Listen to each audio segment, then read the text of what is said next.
Hello everybody, and today I'm going to go over a competitive list for Necrons. I'm going to do 3 videos in total, 1 competitive list for most people's playstyle. So if you don't like this list, keep tuned for the next videos. Gauss Blaster 2 Blades, ignores cover, 3 up armor. Tesla 2 Blades, ignores cover, 3 up armor. The reason why I run these two is basically, if you do not take troops, you need 2 blades to fill the role, but the 2 blades are a lot better. And the reason why I take 2 blades is because you can screen off, like in my 2 blade tactic video, and they're extremely fast for getting objectives. The -1 to hit is also very effective to keep these things alive. And because as you can see on the board, that's 2,000 points, there's not many units there. So these things are hard to kill or you will die.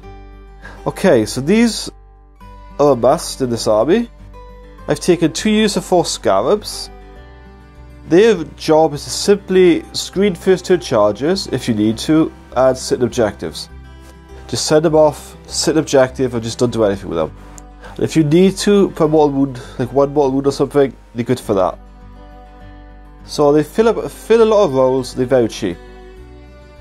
Okay, I hate the Doomsday Arcs, but they're a must because point for damage output, they are the best thing in the codex. What you want to do with these is turn 1, try and keep in the centre of the board if you can, on an objective. And that way they hold an objective for you. You got a Cryptek near them to heal them, and they're there all game just shooting. And our main star unit is the Destroyers. These are the best unit we have to kill anything, but they're only good if you use the Stratagem. So there's no point taking 2 units of these, because after the first unit, every other unit is just a waste of points, because they're not that good unless you got the Stratagem. So ideally you want to hide those out of line of sight, use a 2 blades wall to take the first turn alpha strike, regenerate and come out, and do as much damage as you can with those. The Doomsday Arcs are just there to keep shooting every turn and picking off units, because the new meta is always freaking knights and god knows what out there. It's just really hard to kill. So this army is designed to have an alpha strike option. It's hard to kill and it's very fast. I've also picked the Triarch Stalker now because I find the reroll ones very good, and because it affects any dynasty, it doesn't matter what detachment is in, it'll buff both. And I also give them the heavy Gauss cannon instead of the heat ray now, because the new knights and stuff are toughness 8. And you never want to be wounded anything on a 4+. Whenever you shoot at something, you want to get 3 or lower to wound, never 4+, okay? So that's why I've picked this unit here, because these are strength 5, so wounded most light infantry models on a 3, which makes them very dangerous. They ignore cover, so it's -2 to Space Marines in cover, so they have a 5 up armor save. Very good for killing Space Marines. These are also ignore cover, so anything with 3 up armor will not be invincible to them. And they're also good for killing hordes. Right, let's talk about the relic. I've given the Abyssal staff to a Sautekh Cryptek. And the reason why I would say take this, because it is our best relic. Our second best is the Veil of Darkness. But in this list is not good because all you have is the Destroyers. And you don't really want to waste a command point, just teleport those. So I would take the Abyssal Staff with a Cryptek. I would also run him up with the 2 blades and the Destroyers. I would make the Outrider Detachment Sautekh and the Spearhead Detachment. You can either have Sautekh if you want, or rerolling ones to hit. I personally prefer the rerolling ones to hit because they're so random. Every little bit of help you can get to shoot is a must. So when it comes to stratagems, as you see in my stratagem review video, up the corner there, is we basically have almost no good stratagems. So it's no big deal if you have 50 command points of 5, because all you're really going to use them for is extermination protocols and rerolling a dice. Maybe pass a morale test for 2 command points. That's it. That's all you'd ever use, because everything else is kind of bad. Maybe you'll try and save a character if you really want to, but I wouldn't. Unless you use the Warlord, obviously. Because it's just too random, 4+. Basically, this list is designed to work without command points. You have 5 command points, okay? I would pick the Warlord trait of Sautekh to regain command points, and I would keep him back with these if these are Sautekh. If you pick the Rerolling 1 Dynasty, I would take the Immortal Pride with this guy at the back, just so you can deny psychic abilities, and I would keep next to the Doomsday Arcs. Just because Crypteks are weak, they can easily get sniped out by a Knight with those new powers, a Vindicator Assassin can one-shot kill him. So these are very squishy, so I would not make the Warlord the guy that's cut up the field in a tournament.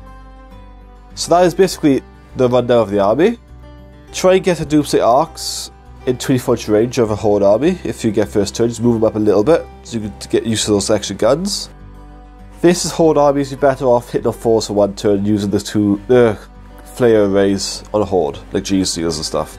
Hold objectives with these, extreme speed, and these are very hard to kill. And these guys are your opponent's target number 1, so you want to bring it out, do as much damage as you can to a unit, and expect to lose them. And when they're dead then, these guys will help finish off whatever's damaged. And these guys are just hard to kill. The Gauss is very, very, very good for killing Custodes, Grey Knights, etc. Anything with a 2-up save, send the Gauss at him. Anything with a 3-up save, Tesla. Okay? And a good tip for tournament play is always shoot something you wound on a 3+. Never wound on a 4+, unless you have to. And the Abyssal Staff, you must have a reliable way to put mortal wounds on units. So you might want to keep your reroll for the Abyssal Staff. Okay, so if you roll 3 dice, you get 2 1s and 6, you roll 1 of the 1s. Well worth it. So that's the rundown of my army. Big massive Death Star in the middle, with the Destroyers, the Scarabs go up the side, ground objectives, the Stalkers just take a pot shots wherever it needs to be shot at, and the Doomsday Arcs to finish things off. And don't be afraid to move these guys if you have to, because if you still got a Stalker alive, they'll still reroll 1s anyway. And then they can stay still, and then they get the buff anyway. Unless you run complete Sautekh. The main advantage of a Sautekh complete army is everything will work together. So if this guy dies, and you got like 1 of these guys left, you run away, and this guy comes over here, you can buff these.